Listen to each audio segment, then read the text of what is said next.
Agents are really good about verbally making agreements with you. Everything's fine. Yep. Like, we're not going to include this, ask for this. And then when it comes time to close, they don't tell their client that. Their client wants it. If their agent didn't say, oh, it's okay, I told him you didn't want it. Just get everything in fucking writing moving forward.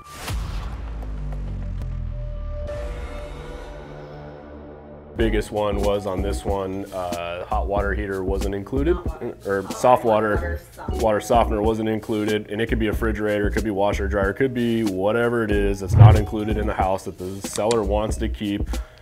If they submit an offer to you and it doesn't say in the additional terms these items don't convey, even if you have it on the listing, just counter them back now. And even so, for example, you say washer dryer is not conveying, refrigerator is not conveying, and hot tub in the backyard is not conveying, right? And then the agent's like, yeah, it's cool, we don't want any of those things.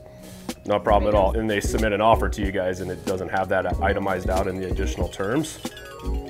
Counter them back and still put it in writing if they don't. Or just talk to the agent up front and say, make sure when you submit an offer, you specifically put in there, just copy and paste like in the private remarks, what I said doesn't include, and just put that in the additional terms in there. Does that never fall on the buyer's agent not doing their due diligence?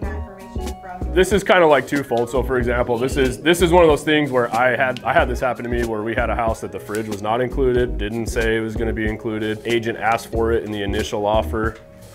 I countered him back and said no, and he said, that's okay, we don't want the refrigerator or something like that. We don't even need it, that's not a deal breaker. And then one of us had signed, this was a couple years ago.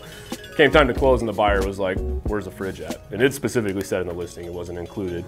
They had initially asked for it. I said, no, we're not including the fridge. My screw up because I didn't have it listed in the counter offer that it wasn't conveying, even though I said on the listing it wasn't. I had to go buy the fridge because the buyer's agent's like, oh, I'm not doing it. And I didn't want my name to be tarnished because I'm like, well, I do business in Queen Creek. I don't want this guy to be pissed off because his agent didn't do his job and tell him properly, because that's the same situation in hers where they had kind of a verbal agreement that the guy was like, it's fine, we don't need the soft water. The buyer's agent just didn't tell the buyer. And then the buyer's pissed off, and so he's like playing dumb, like, I don't remember that conversation. Yeah.